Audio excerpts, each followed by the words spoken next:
संबंध राहत नाही। शेती इकडं निम्मी आणि तिकडं निम्मी असेल तर करणं अशक्य होतं, परवडत नाही। आधीच शेती परवडत नाही आणि बंदिस्ती एवढी मोठी होते की इकडचं पाणी तिकडे जात नाही, तिकडचं पाणी इकडे जात नाही, पाण्याचे प्रवाह रोखले जातात आणि नैसर्गिक नाले आणि नद्याला जे पाणी जातं वाहून, प्रचंड पाऊस होतो आपल्या सगळ्यांना माहिती आहे, तर ते पाणी नाही गेलं तर नवे संकट त्या छोट्याशा गावात निर्माण होऊ शकतं। तुम्ही आता इतके दिवस आंदोलन दोघं पण करताय आणि सगळ्या महाराष्ट्रात मुख्यमंत्र्यांनी किंवा शासनाला तुमच्यावर काही चर्चा केली याच्याबद्दल? नाही काय केलं। काय चालेल इतके दिवसात तुम्ही आंदोलन करताय, पंढरपूर पासून अगदी विदर्भापासून इकडे आंदोलन होते आपलं, शासनाला काही चर्चा केली का तुमच्याशी शिष्टमंडळाशी? थोडीफार विधिमंडळातच चर्चा झालेली आहे, त्याच्या व्यतिरिक्त काही चर्चा झालेली नाही आहे। नाही नाही त्यांना असं वाटत नाही की चर्चा करावी, पण आमच्या बरोबर राहून दे, शेतकऱ्यांच्या बरोबर तरी करायला पाहिजे होतं। नाही केलं, नाही केलं त्याने। उलट मुख्यमंत्री एकदा विधानसभेत असं मला वाटतं परिषदेत असं बोलले की आझाद मैदानावर तुम्ही जेवढे लोक आणले होते त्याच्या दुप्पट आम्ही रस्ता करा म्हणून सांगायला आणू, असं अशा प्रकारची भाषा त्यांची आली।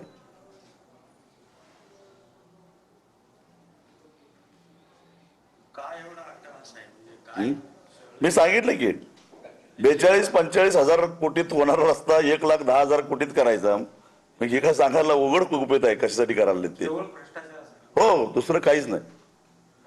मग आम्ही मागणी करतोय 6 महिने झाल्यापासून की हा डीपीआर बरोबर आहे, हे IIT पवई, रुडक्की या संस्था आहेत ना त्या रस्त्यावर काम करणारे, किंवा IRC इंडियन रोड काउन्सिल यांच्याकडून तपासून घ्या ना आणि आमच्यासारख्यांची खात्री पटवून द्या की बाबा हे चुकीचं तुम्ही आक्षेप घ्यायला, असं काही नाही आहे। ते काय करत नाही?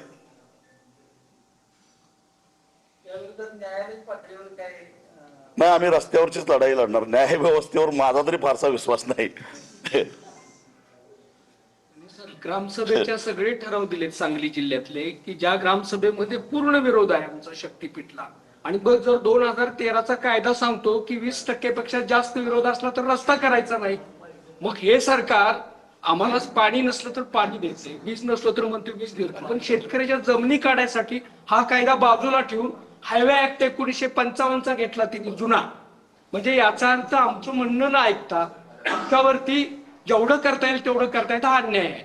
आणि दुसरं त्यामधलं आमचं असं की आम्ही सगळ्या हरकती दिलेल्या आहेत त्यांना की हे आम्हाला नको आहे, कसा तोटा आहे वेगवेगळ्या अँगल मधून, जर हरकती दिल्यावर तर आमचा तोटा असेल तर हरकती आमच्या निकालात काढायला त्यांना आधारच नाही, त्यामुळे आमचा न्यायाचा लढा आहे।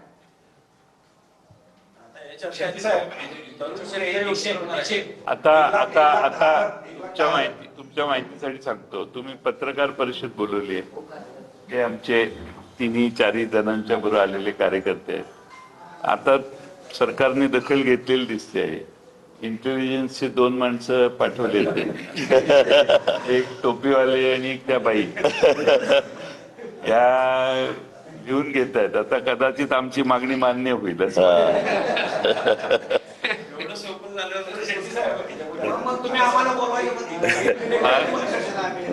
तुम्ही येताना काळजी घ्यायला पाहिजे, बरोबर कोणाला आणायचं ते आता संपूर्ण देशामध्ये आंदोलन करतोय, आपल्या महाराष्ट्रात पण आंदोलन करतोय, जी मागणी आहे की शिक्षण व्यवस्था स्वस्त व्हायला पाहिजे वगैरे, बरोबर, असं असताना शासन याला 1,10,000 कोटी आणते, जीजीला पैसे द्यायला त्याचं तुम्ही कसं बघताय? सरकार मुद्दामून आपली जबाबदारी टाळतंय आणि एक प्रकारे आता काय झालंय, ही एक नवीन सिस्टीम डेव्हलप व्हायला लागली आहे। आता चिरीमिरी घेत बसायचं नाही, एकदमच मोठं बघा की 1,10,000 कोटीचा बुलेट ट्रेन 2,10,000 कोटी झालं।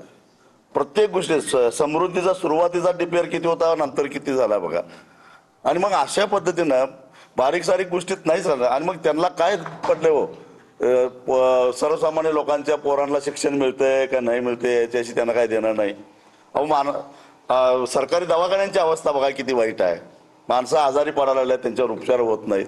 हे ह्या ज्या मूलभूत गोष्टी आहेत त्या शासन व्यवस्था म्हणून आम्हाला मिळायला पाहिजेत, सामान्य माणसाला त्या मिळतच नाहीत। सगळंच जर का टोलवरनं जर का प्रवास करायचा असेल तर आता हळूहळू टोलची संख्या एवढी झाल्या, मग सरकार करणार काय? या आंदोलनाच्या निमित्तानं तुम्ही काय तरुण शेतकरी उतरणार का त्या उतरणार की म्हणजे ज्यांची इकडे पण जसं शिक्षणाला आहे आम्ही त्यांना हक्काची जाणीव करून देतो की आपला अन्याय झालाय, त्यामुळं महिला प्रचंड संख्येनं, मुलं मुली म्हणजे जेनजी मध्ये जे म्हणतात ते त्यांना एकदा आम्ही जागं केलंय. आता पुढची लढाई आमची त्या दृष्टीनंच आहे. तुम्ही जो प्रश्न विचारला तर ती संख्या अधिकच असणार आहे, कारण हे शिल्लक राहिल्याशिवाय ते शिकू शकत नाहीत आणि शिकायचंच असेल तर ही जमीन आणि शिल्लक राहील. सगळ्यात महत्वाची गोष्ट, सगळंच त्यांच्यावर सोपून मग आम्ही काय करायचं? हा. आमच्या काही जबाबदारी आहेत का नाही? आम्ही 16-17 वर्षाच्या पोरांच्यावर अवलंबून राहायचं आमची काय जबाबदारी आहे का नाही? पण थोडा तुमच्या संबंधित प्रश्न विचारतो की सांगली जिल्ह्यामध्ये आता कर्जमाफी झालेली आहे. सांगली जिल्ह्यामध्ये 6,87,000 ऍग्रिस्टिक असलेले शेतकरी असताना फक्त 21,000 शेतकऱ्यांना कर्जमाफी झाली. म्हणजे 3% शेतकऱ्यांना सुद्धा जिल्ह्यात कर्जमाफी. तुम्ही कर्जमाफीकडे कसं पाहिजे? पहिल्यापासून मी सांगत आलेलो आहे की ही कर्जमाफी ही फसवाफसवीचीच कर्जमाफी आहे आणि ते दाखवतात असा हा आकडा नाहीच आहे. आधी 36,000 कोटी म्हटले, काल मी ऐकलं की ते आता 40,000 कोटीपर्यंत काहीतरी झालं. मुळामध्ये त्यांनी नाव निशेवार सांगावं कुठल्या शेतकऱ्याला किती माफ धरलं आणि त्याची एकूण बेरीज किती झाली, ते यादी कधीच टाकणार नाहीत. ते उगीच आकडे फेकायचं आपलं. राज्यामध्ये 30 सप्टेंबर 2025 नंतर मृत शेतकऱ्यांची संख्या आहे 50,800. म्हणजे या 50,800 शेतकरी जे त्या लिस्टमध्ये आहेत माफीच्या, परंतु ते आज हयात नाहीत आणि त्यामुळं त्यांची KYC होते पण त्यांचा फार्मर ID निघत नाही हयात नसल्यामुळं. मग त्यांचं काय? मग अशा अनेक गुंतागुंतीच्या गोष्टी त्याच्यामध्ये आहेत आणि हे सगळं त्या परदेशी कमिटीनं आम्ही 2-3 वेळा त्यांच्याकडे वेळ मागितली, त्यांनी वेळ दिली नाही. मग जबरदस्तीनं त्यांना 2 वेळा मी स्वतः भेटलो, हे सगळं सांगितलं त्यांना की अशा अनेक बारीक सारीक गोष्टी आहेत, तांत्रिक गोष्टी आहेत. आता मला सांगा की जवळपास 16 लाख कोटी रुपयाची कर्ज राईट ऑफ केली छोट्या उद्योजकांची, उद्योगपतींची 10 वर्षामध्ये. मग मला सांगा की जो कर्जदार 2017ला माफीस पात्र नव्हता, 2019ला माफीस पात्र नव्हता, पण तो थकबाकीदार होता आणि तो आजही थकबाकीदार आहे, ही कर्ज राईट अप करायला काय अडचण होती? संपून टाकायची ना. ते इतक्या वर्ष प्रयत्नानं जर का ती वसूल होतच नसतील तर कशासाठी ते ठेवायचं? मग तोच नियम उद्योगपतीला का लावला जात नाही?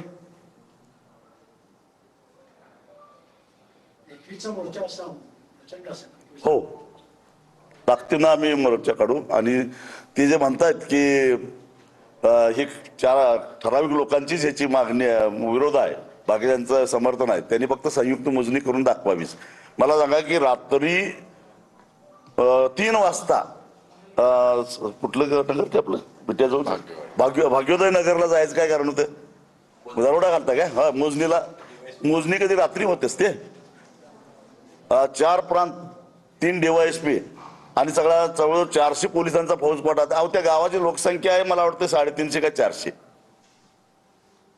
म्हणजे हा संघर्ष अटळ आहे. 100% अटळ आहे. जोपर्यंत शक्तीपीठ महामार्ग रद्द होत नाही तोपर्यंत अटळ आहे. एकदा आम्ही काही भाग घालवलेला आहे, उरलेला पण घालवू आम्ही.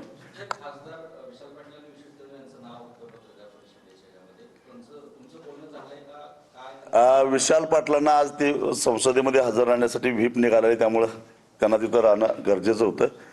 आणि मला वाटतं की कदम साहेब कुठेतरी कामात होते किंवा रात्री उशिरा आले असं मला कळालं, त्यामुळे ते येऊ शकलं. मग त्यांनी